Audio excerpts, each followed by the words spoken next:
Hello and welcome to the Performance Physique podcast. My name is Arj and I am your head coach.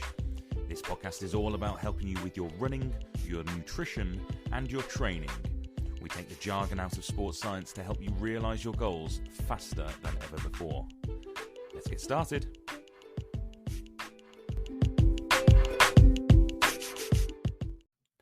If you haven't heard about Anchor by Spotify, it's the easiest way to make a podcast with everything you need all in one place. Let me explain. Anchor has tools that allow you to record and edit your podcast right from your phone or computer. There is no messing about. When hosting on Anchor, you can distribute your podcast on listening platforms like Spotify, Apple Podcasts, and loads more. It's everything you need to make a podcast in one place.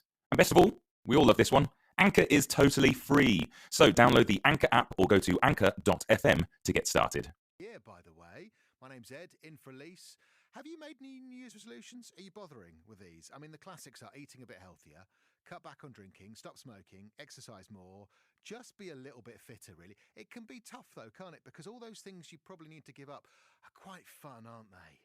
We need some inspiration. Joining me now is Arj Tiruchalvam, who's the head coach at Performance Physique in Solihull. Morning, Happy New Year. Happy New Year, Ed. Thanks very much for having me on. Now, were you celebrating last night or were you just going to bed early and eating protein? How does it work? It's all about flexibility and balance, isn't it? Oh, I see. Okay. So let's talk New Year's resolutions. What are your top tips? I mean, away from fitness generally, because sticking to any New Year's resolution is difficult. So can you help us? Yeah. Absolutely. I think we very often think that people who are very healthy, these sports people, are always really highly motivated. And I think that's the first thing that we need to conquer. Generally, this week, next week, everyone's really motivated. So things are a little bit easier. But it's actually about forming a few long-term habits which are almost impossible to fail at, which will build a little bit of commitment, a little bit of long-term discipline. And that itself motivates you because it's almost like when you're playing games on your phone, you build up a streak. You don't want to lose that streak. And that's exactly the same with our healthy habits as such. I like that, the idea of creating a goal that it's almost impossible to fail at. Where is it, though, that we go wrong? What are the big mistakes that people make? Yeah, I think it's generally around structure and not having a support network in place. So very often we'll say, I want to get healthier, I want to get fitter. And it's exactly the same as setting out on a journey in your car. You wouldn't do so without having your map there or having your sat-nav or whatever in place to take you to your destination. And yet, for some reason, when we do things relating to our health and fitness, we say we want to get fitter, but we don't actually plan out our map to get there. So we need to follow a program. We need to have some kind of structure in place, which is going to keep you on track at all times.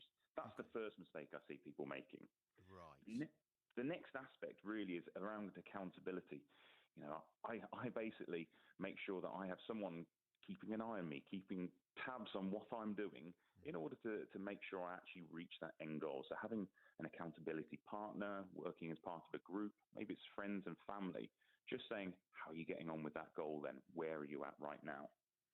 Right, they sound great tips already. I mean, is being realistic important as well? Because, I mean, if I'm saying, right, in a month I'd like to get a six-pack, but my stomach looks like a keg at the moment, am I just setting myself up to fail already? You're right in terms of expectations.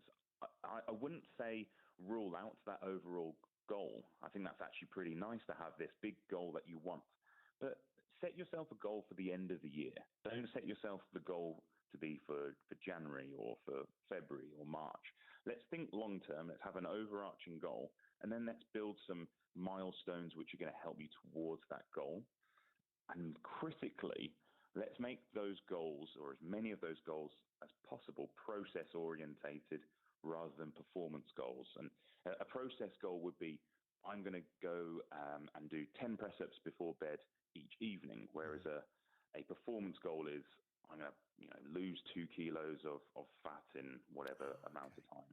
Ah, that makes sense. Okay, so it sounds like we're sort of planning for the long term rather than a short term win, which is definitely a good thing. I wanted to talk to you, though, about the sort of mental health link to fitness as well. I mean, we hear about this a lot. Do you believe that's definitely the case? They are linked? Yeah, so there was actually some really nice research towards the end of last year. It's funny to say that, isn't it? But which basically clarified and had some real conclusive evidence now to show that exercise and living a healthy lifestyle is actually one of the most effective manners to support your mental health.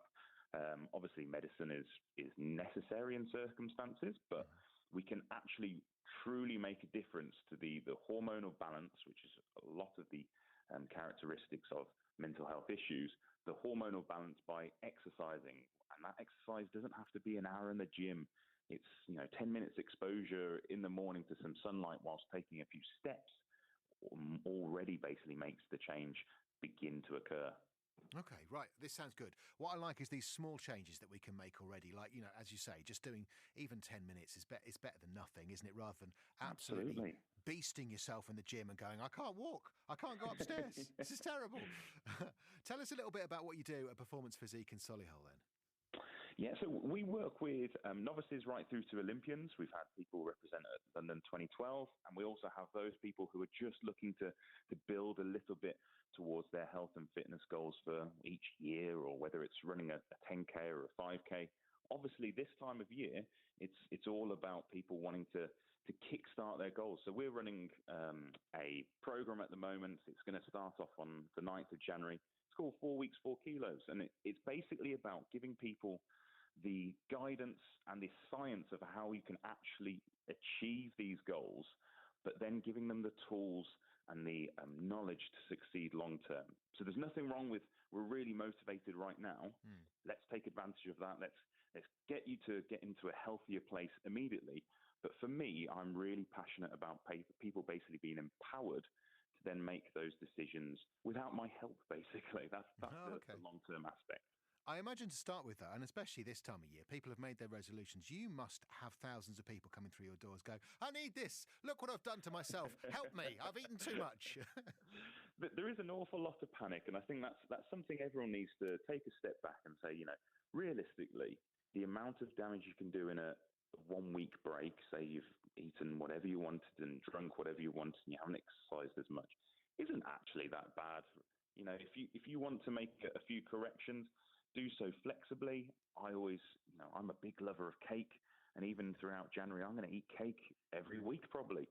And it's just about being able to fit in the things you enjoy and achieve your goals. And that's what my program's basically about. A cake-based diet is definitely the kind of diet I can get on board with. I'm a fan already.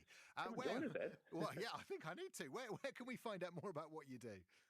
If people head to performancephysique.co.uk, or if they head to any social media and type that in, or either type in 4weeks4kilos.com and we'll pop up. Brilliant. Arj, thank you so much for your time, and good luck for January, because it sounds like you're going to be very, very busy. That's Arj Tiruchauvam, who is the head coach at Performance Physique in Solihull. Thanks so much for chatting to us this morning. Right, Paul Simon. Thank you very much for listening to the Performance Physique podcast. Don't forget, you can find us on Instagram. It's at performance_physique.